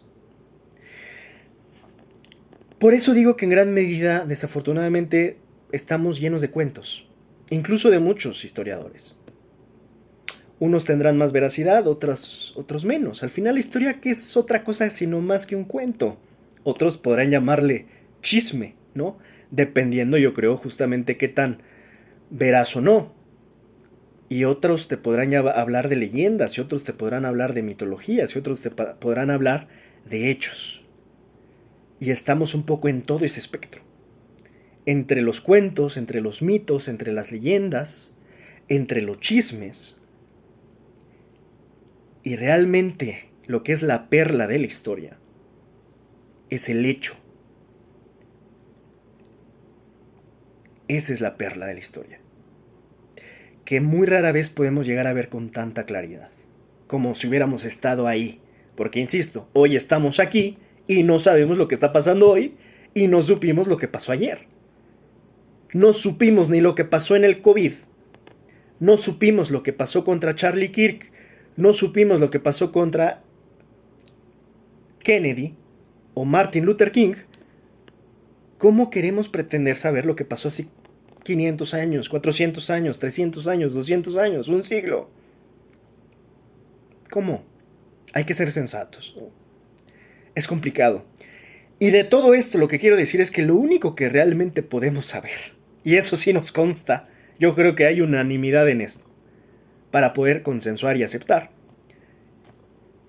lo que dice uno de mis favoritos, que es Aldous Huxley. También otro de mis favoritos es George Orwell. Ambos son de mis grandes favoritos. Por su sensatez y su precisión y su lucidez. Su verdadera lucidez. Y Aldous nos decía, quizá la única lección que nos enseña la historia es que los seres humanos no aprendemos nada de las lecciones de historia. Nos dice Aldous Huxley, y en este sentido, pues esta frase muy comúnmente repetida, pero muy difícilmente aplicada, de hay que aprender de la historia para no repetirla. Esto lo dicen muchísimos en el mundo, pero al final siempre la terminamos repitiendo. Por eso lo que decía Saramago es lógico, hay que tener cuidado de que no estemos como la rana adentro del agua, ¿no? Viendo cómo, más bien no sintiendo cómo va aumentando la temperatura del agua hasta que ya es demasiado tarde y estamos hirviendo en un caldo. Porque es el problema de la normalización, como lo explica también Foucault. Estamos como un pez en una pecera que no se da cuenta del entorno y del agua hasta que ya de plano la tenemos hasta el cuello, nos estamos ahogando. En este sentido creo que es lo que está pasando en este mundo, que se está perfilando claramente, y lo vengo diciendo desde hace mucho tiempo atrás. 2 años, al menos. Antes de Trump, hombre, es que claramente es lo que me llama la atención de los que se quieren hacer los videntes, ¿no? Los profetas, hablando de lo que pues ya todos estamos viendo. No te puedes hacer profeta profetizando lo que está pasando en este momento. Y eso es algo muy común porque pues ya cuando llega Trump pasan unos meses y ahora sí ya todos se están dando cuenta. Pero perdón, ya no eres ningún profeta, ya todos lo estamos viendo. Entonces parece menor, pero de hecho a muy pocos les alarmó cuando llegó Trump, ¿no? O sea, estaban muy tranquilos, la gran mayoría. Es hasta que Trump empieza con toda su política de aranceles, de mano dura, de represiones, de ICE, de amenazas, hasta lo que tenemos hoy todavía. Y entonces sí ya todos se alarman. Y todavía podría decir que muchos están todavía dormidos, que no se están dando cuenta de los riesgos que estamos enfrentando, porque insisto, parecemos ranas debajo del agua. En estos fuegos cruzados hay que entender, dentro de todo esto que estamos hablando, que las opiniones, y lo acababa de comentar un poco con el tema de libertad de expresión, no todas las opiniones son respetables. Menos aquellas opiniones que están basadas en animadversiones, nada más, en odios, en fanatismos, en una falta o carencia total de la argumentación y de la solidez de la información. Empecé hablando de Sheinbaum y voy a terminar hablando también de Sheinbaum. Voy a dejar el análisis más extenso de este tema para después, pero lo voy a empezar de ahora a dar una pequeña introducción para finalizar ya el comentario de hoy. Y es, no puedes decir en el caso de Claudia Sheinbaum, en el gobierno de Claudia Sheinbaum, porque hay varios que me he cruzado, que me han debatido, discutido. Cuando Claudia Sheinbaum fue electa, muchos, tengo nombres y apellidos que me decían, no hombre, pero ¿qué quieres? Claudia Sheinbaum va a ser títere de López Obrador, y no hombre, no, Claudia Sheinbaum no se va a mandar sola, ahí está su jefe y su jefe la manda y le dice qué hacer y qué no hacer, y así los tenías. Ya ni sé cómo denominarles, o sea, creo que ya les voy a llamar los perdidos, porque ya no sé ni siquiera si son prianistas. Lo único que sé es que están perdidos, pero bien perdidos. Entonces estos perdidos, vamos a seguirles llamando prianistas de closet. Pues es que la otra es que no entiendo, o sea, si no apoyan a Claudia Sheinbaum, entonces ¿por quién vote? ¿Quién quieren de presidente? Eso es lo que luego que nos contesten, ¿no? A Salinas Pliego, yo creo. Por cierto, con eso sí va a ser la cereza del pastel con la cual vamos a cerrar, del ridículo grito de Salinas Pliego. Ya hasta se me estaba olvidando, es tan irrelevante el tipo, pero bueno. Está en una realidad alterna el tipo, de verdad. O sea, se la pasa tanto tiempo en el helicóptero, y esto me lo han dicho desde sus propios empleados. Tengo gente que trabaja ahí en su grupo Salinas, que me cuenta todos los chismes de grupo Salinas. Y dentro de esos cuentos que me cuentan, les digo que de eso trata la historia, es puro chisme, hombre. El historiador es un chismoso profesional. Pues dentro de esos chismes me cuentan que Ricardito pues no saluda a los trabajadores así mucho que tú digas, porque de entrada pues el señor llega a su helipuerto y pues prácticamente entra por donde nadie lo ve y sale por donde nadie lo ve, ¿no? Y esto no es secreto, hasta el propio Salinas pues de vez en cuando nos presume que viaja en su helicóptero. Ojalá no le pase, ojalá esperemos no lo de Muriño, ¿no? Pero anda siempre, ¿no? De presumidito, el usurero, deudor de impuestos. Pero bueno, con eso vamos a cerrar con Salinas Pliego. Para irnos un poco más rápido, porque se me olvidaba esa cereza del pastel. No me acordaba que había dado un grito alternativo este ridículo de Salinas Pliego. Pero bueno, ¿estaba hablando de qué? De las opiniones, creo. Ya no sé ni de qué estaba hablando.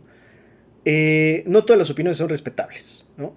Ah, ya, decía que había personas, perdón, había personas que me decían esto, ¿no? Claudia Sheinbaum. De hecho, dentro de esos, hasta seguramente hasta el propio Salinas Pliego. Acabo de dar el ejemplo machito del otro machito pen de Rafael Inclán.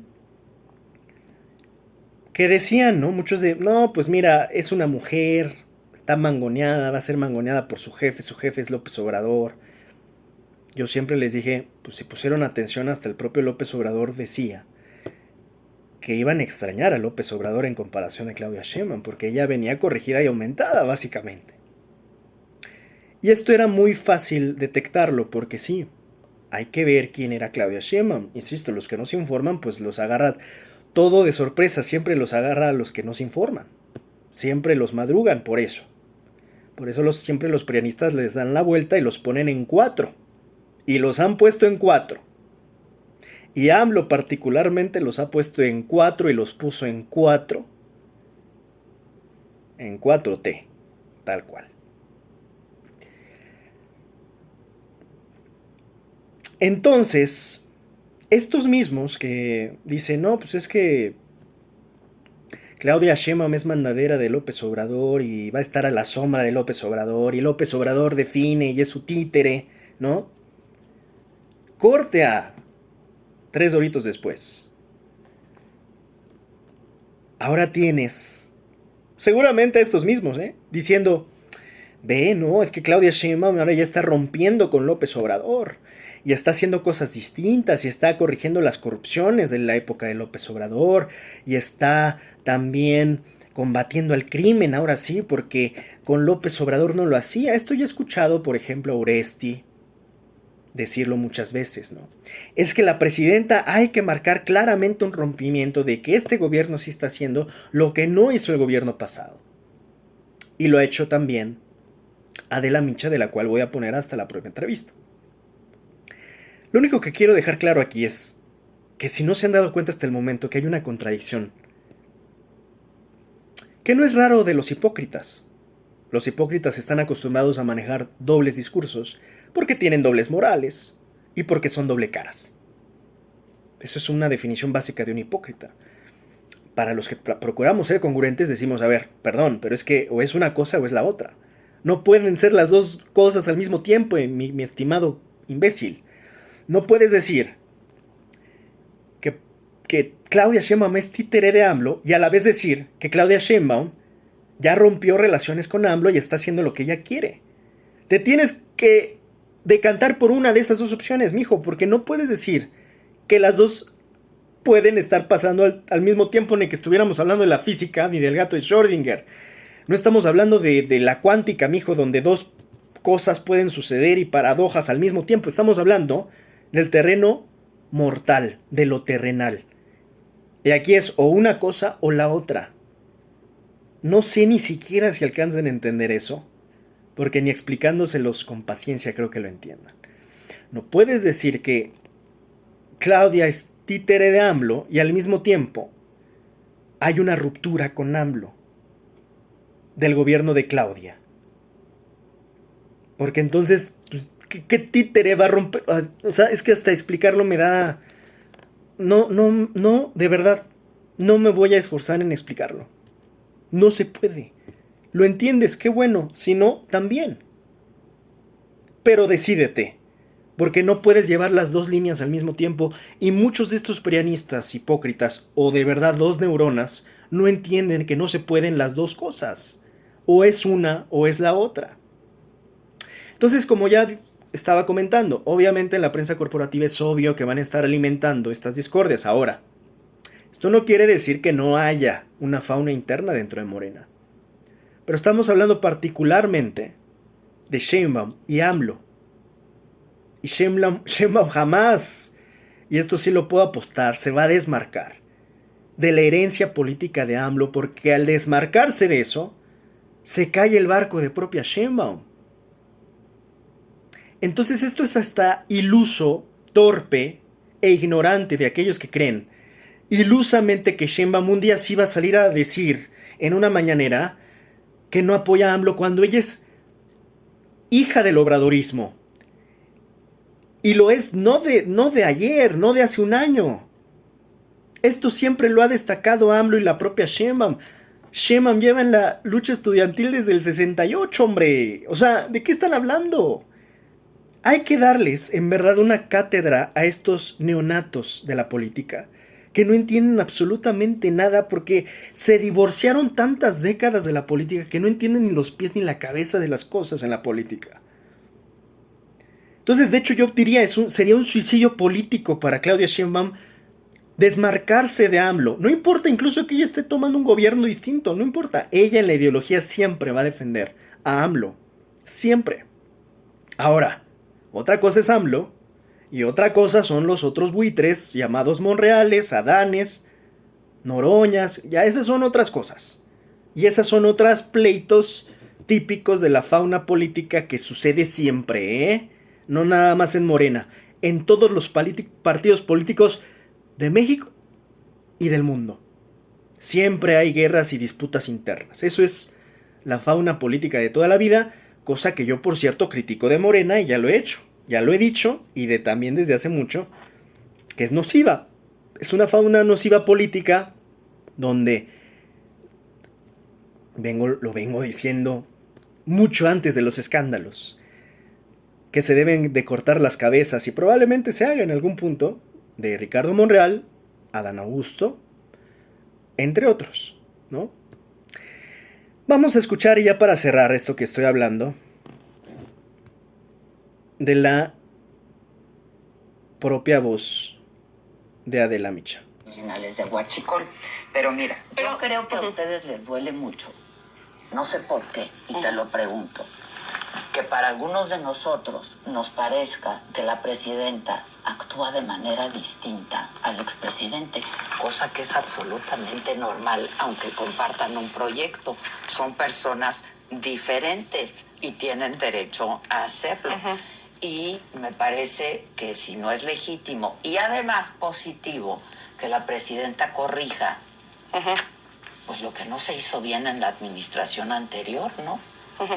Dice, públicamente la presidenta no lo puede, dice, públicamente la presidenta no lo puede reconocer, ¿no? Yo creo que ahí, pues es que no habría que reconocer, pues si es, por ejemplo, en el tema, regreso al tema tanto de Marina, que son los dos temas, digamos, que abordaste, ¿no? Sí, tanto el tema de Marina temas, como el tema de los supuestos amparos, ¿no? Bueno, de los amparos que supuestamente habían... Exacto, y que ahí mismo dije que lo habían desmentido, misma editorial, lo dice. Bueno, pero de estos dos casos, en ambos, Adela, habían sido denuncias que habían empezado en el sexenio anterior, ¿no? Se tardaron Entonces, 2 años, yo no veo dónde habría una ruptura ahí, ¿no? Con el sexenio del presidente López Obrador o con su círculo cercano. A ver, veamos, ¿no? Rosa Isela Rodríguez fue secretaria de Seguridad con el presidente Andrés Manuel López Obrador. Hoy está como secretaria Yo estoy hablando de Gobernación. De estos personajes. El ex secretario pero Marina, esto también es Adán el círculo, Augusto López, es el de círculo alguna más manera, cercano. pues son responsables o por omisión, ¿no? Sí, y la presidenta ha sido como muy clara, ¿no? Que sea la fiscalía, digamos, pero no hay, digamos, ni una ruptura, ni una persecución, ni una absolutamente nada, ¿no? O sea, lo que hay es un caso, ¿no? De un personaje que estuvo vinculado, ¿no? Como el caso de Hernán Bermúdez Requena, que estuvo vinculado con un grupo delictivo en Tabasco, ¿no? Y sabiendo eso, ¿qué hicieron desde el sexenio de López Obrador? Denunciar. Porque ellos ya se dieron cuenta que había algo que no estaba bien, dijeron no podemos permitir esto, entonces hacen la denuncia y es ahora, ¿no? Con el gobierno de la presidenta Claudia Sheinbaum, ¿no? Digamos que se hace pública la investigación y que detienen, ¿no? A este personaje. Esto es algo fundamental de entender, que muchos también no entienden. Corrupción ha habido en todos los gobiernos de México.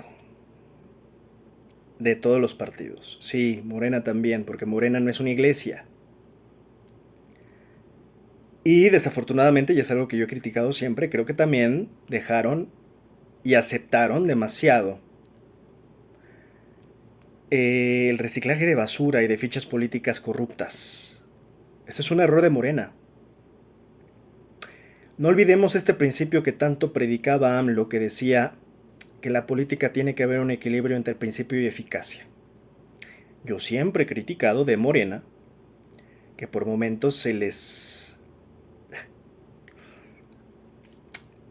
pues vamos a decir, se les desequilibró el principio y se fueron para la pura eficacia, sin importar que esa eficacia implicara, evidentemente, la pérdida de los principios. Porque dentro de los principios que recordamos que tanto predicaba también AMLO era no robar, no mentir, no traicionar, no corrupción.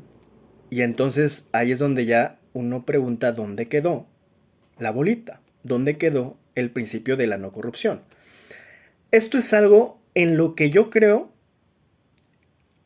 gran parte de la ciudadanía en México está de acuerdo. Sin importar si apoyas o no a Morena, sabemos. Y los que somos más sensatos y con autocrítica desde la izquierda, criticamos eso, por supuesto, de Morena también. Que se tuvo demasiada permisividad, que se fue demasiado tolerante con algunos figurines de la corrupción. Y bueno, algunos están ahí mismo a la vista de todos, como Monreal o Adán Augusto López. Claramente, estos casos, este caso que se está denominando tanto como si fuera algo sumamente inédito y nunca hubiera pasado, perdón, se están enterando, primero porque el propio gobierno se está corrigiendo. Y esto sí es lo verdaderamente inédito, que muchos están confundiendo. Corrupción ha habido siempre. Que el gobierno persiga su propia corrupción, pues estamos viendo las primeras pinceladas de algo que nunca habíamos llegado a ver. Y sí, es con Claudia Sheinbaum. Ni siquiera, y en efecto, bueno, pasó el caso de Segalmex, que se supone, esto fue en el sexenio de AMLO, se supone también hubo investigación, pero bueno. A lo que voy es que en todo caso, en Morena se ha visto más este esfuerzo. Hay corrupción, sí la hay, nadie podría negarla.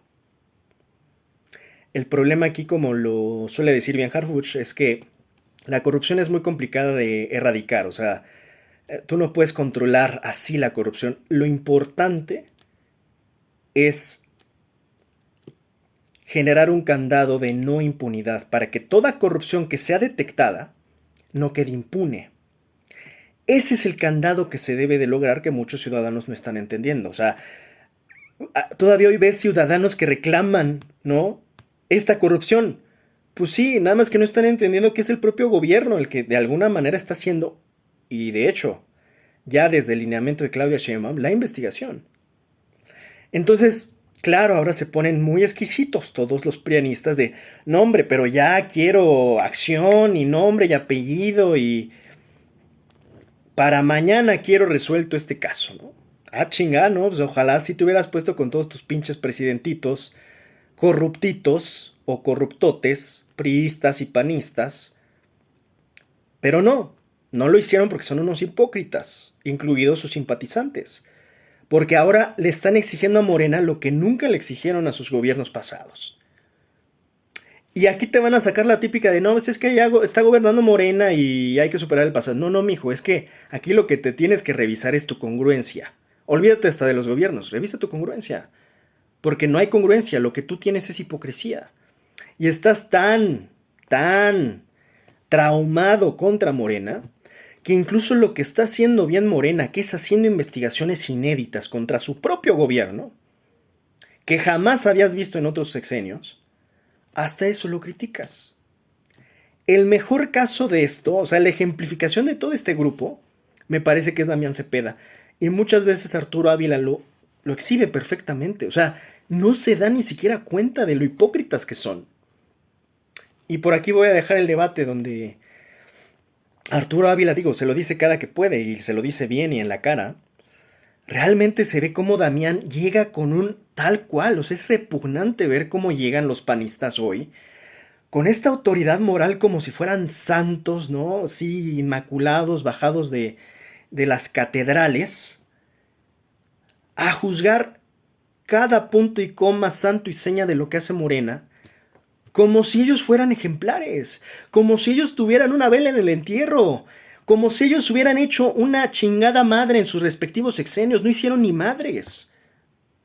Tanto PRI como PAN no hicieron absolutamente nada más que encubrirse y beneficiarse de los sistemas de corrupción e impunidad de este país.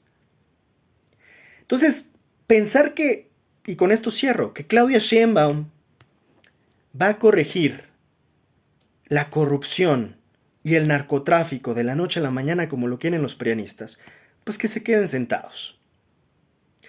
Lo que sí creo es que, y ya yo creo que es hasta desgastante estar hablando con estos perdidos, ¿no?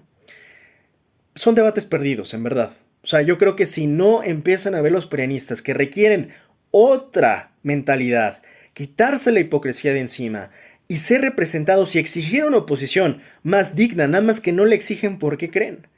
Porque sí me he puesto a pensar por qué estos perdidos prianistas, en lugar de obsesionarse y traumarse tanto contra Morena, ¿por qué no? Y es lo que realmente deberían, estar exigiendo una oposición mucho más digna. Y sí lo he estado pensando y la respuesta en realidad es muy sencilla. Pues es que no piden una oposición más digna porque esta los representa muy bien.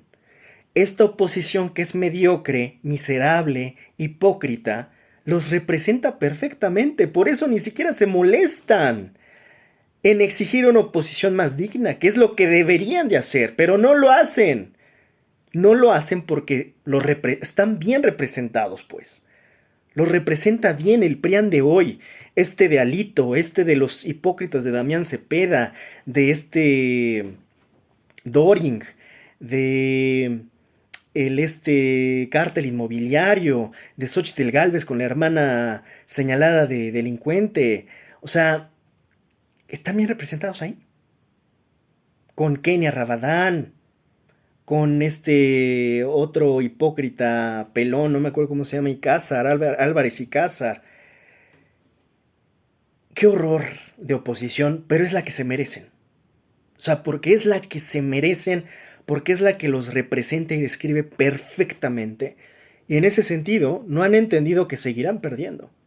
Seguirán perdiendo. Incluso con las disputas internas de Morena, los prianistas seguirán perdiendo. Y peor aún teniendo a una alta dirigente y lideresa nacional con esa altura que es hoy Claudia Sheinbaum. Así que empecé hablando de Sheinbaum y termino hablando de Sheinbaum. Seguiré profundizando sobre estas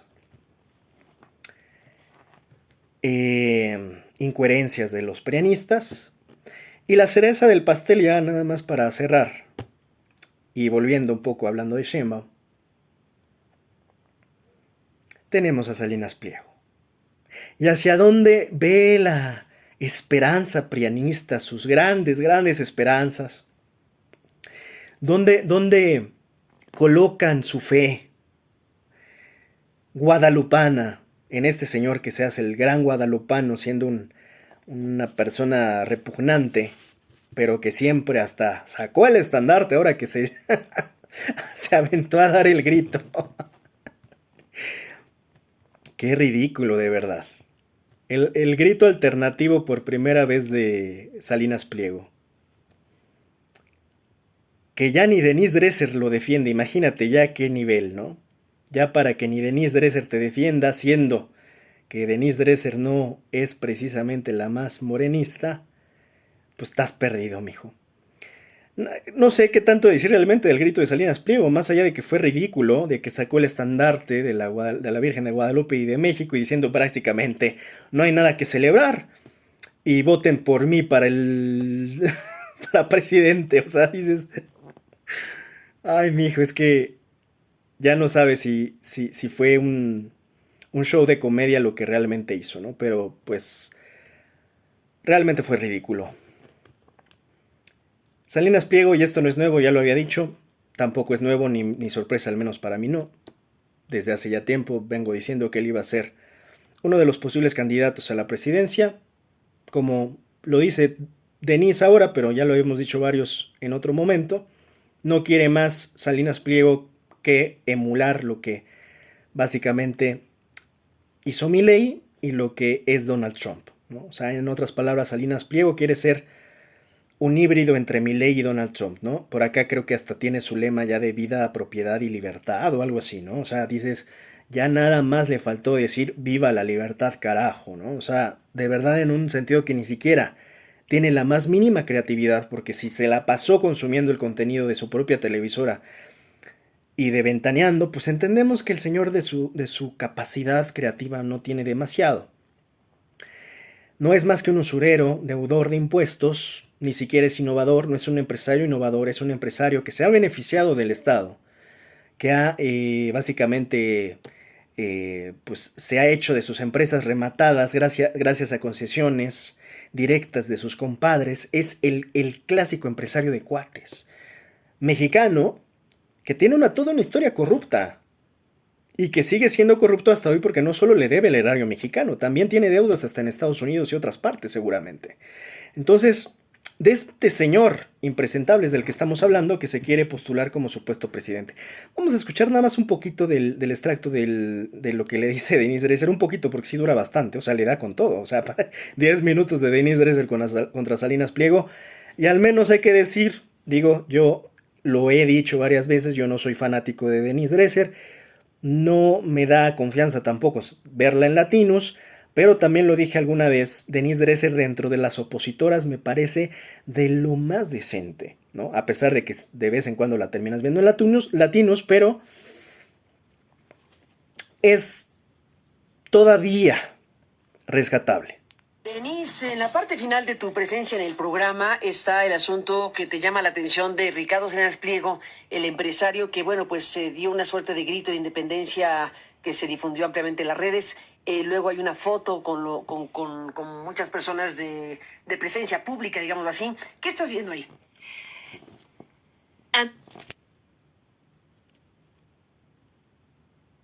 Anticipo que al simplemente comentar este hecho, vendrán oleadas de odio, misoginia y violencia de parte de Salinas Pliego hacia mí y hacia tantas otras mujeres, porque este ha sido su modus operandi.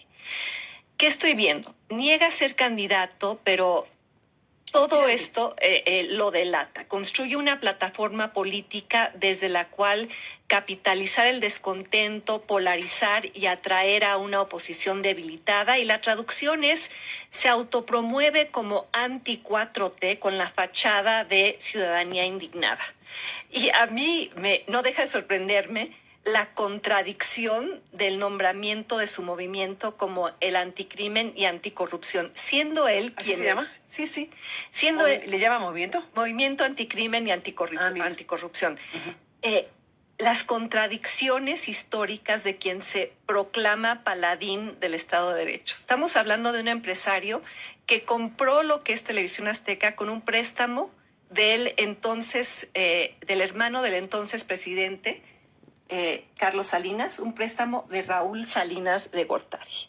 Luego el chiquihuitazo, la toma del chiquihuite del Canal 40, una toma ilegal con un comando en el sexenio de Vicente Fox, violando la ley. ¿Yo por qué? Exacto, sí. Luego el caso UNEFON, donde intervienen las autoridades regulatorias estadounidenses, el SEC, donde lo investigan y lo sancionan por defraudar inversionistas, lo acusan de triangulación de recursos, beneficio personal indebido. Finalmente, el caso de los corresponsales bancarios, cuando en el sexenio, me parece que también era de Vicente Fox, tratan de promover la competencia vía corresponsales bancarios en servicios que se puedan hacer en los Oxxos y en los supermercados, servicios bancarios para quienes no están dentro del sistema bancarizado, y Salinas Pliego siente que esto es competencia desleal y usa la pantalla para denostar a todos los diputados que están promoviendo la iniciativa. Tiene una historia de amenazar a reguladores, de presionar y hostigar legalmente y en términos reputacionales a quien se le enfrenta. El desafío a la autoridad sanitaria durante la pandemia, donde desobedece los lineamientos de cierre, mantiene abiertas sus tiendas, minimiza el riesgo del virus. El impago de impuestos. Enfrenta litigios fiscales por sumas multimillonarias, ha perdido juicios en tribunales y argumenta que el Estado viene tras él cuando hay legitimidad por parte de la autoridad fiscal en cuanto a este incumplimiento. Y a lo largo de su carrera ha usado facciosamente la pantalla, que es una concesión pública, para atacar periodistas, proteger negocios, moldear opinión pública y atacar al gobierno en turno si no está de acuerdo. ¿Recuerdas el caso de Paco Stanley? Cuando... En fin, una joya de posible candidato a la presidencia. a ver, ¿qué más les podemos decir a este señor? O sea, y de hecho le faltan como otros 5 minutos a Denise para terminar la crítica, imagínate, ¿no? O sea, no tiene autoridad moral alguna, yo creo de los empresarios más repugnantes que tiene México. Hace poco yo veía unos videos sobre la familia Slim, Fundación Slim. Yo siempre he respetado a los Slim porque son lo opuesto a Salinas Pliego.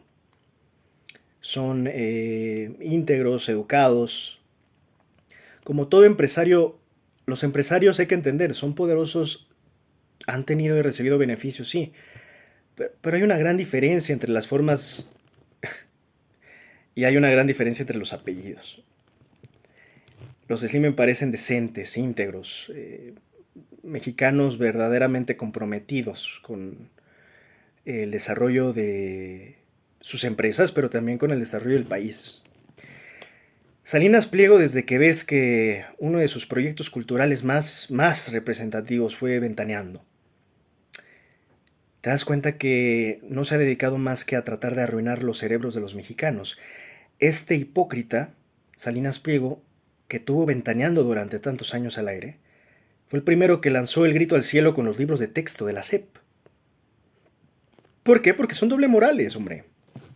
Guadalupanos doble morales. Entonces es muy chistoso porque, pues en esto sí, lanza el grito al cielo, pero ¿qué tal teniendo a Pati Chapoy educando a medio México durante tantas décadas, ¿no? Ahí no dijo nada, ¿no? El chisme le parecía una excelente forma de elevar la conciencia de los mexicanos y su pues capacidad intelectual, porque a esa capacidad, insisto, seguramente está la de Salinas Pliego. Muy lamentable. Y esto es muy común, y yo lo vengo diciendo muy frecuentemente en estos últimos tiempos, ver estos políticos o empresarios que les encanta combinar la política con la religión. Esto es muy peligroso y muy tramposo, combinar la política y la religión. Y este señor, pues de nuevo, quiere repetir las mismas fórmulas porque ni siquiera tiene la innovación y la creatividad para crear su propia fórmula. Quiere repetir la fórmula de Donald Trump, quiere repetir la fórmula de Javier Milei. Es un híbrido de mal gusto. Y además quiere hacer política con el rosario en mano, con el estandarte de la guadalupana en mano. Eso es tramposo, es repugnante, más aún viniendo de este señor, que es impresentable. Hasta aquí nuestro comentario y afortunadamente hoy, para no cerrar con este trago amargo, tenemos una presidenta que se le enfrenta y que probablemente, muy probablemente, yo creo que está muy próximo a la quiebra, si es que realmente la justicia por fin se le aplica en contra de Salinas Pliego, porque ahora ya no están sus amiguitos. Ya no está la Norma Piña que ponía ahí a enfriar el expediente de Salinas Pliego, ¿no?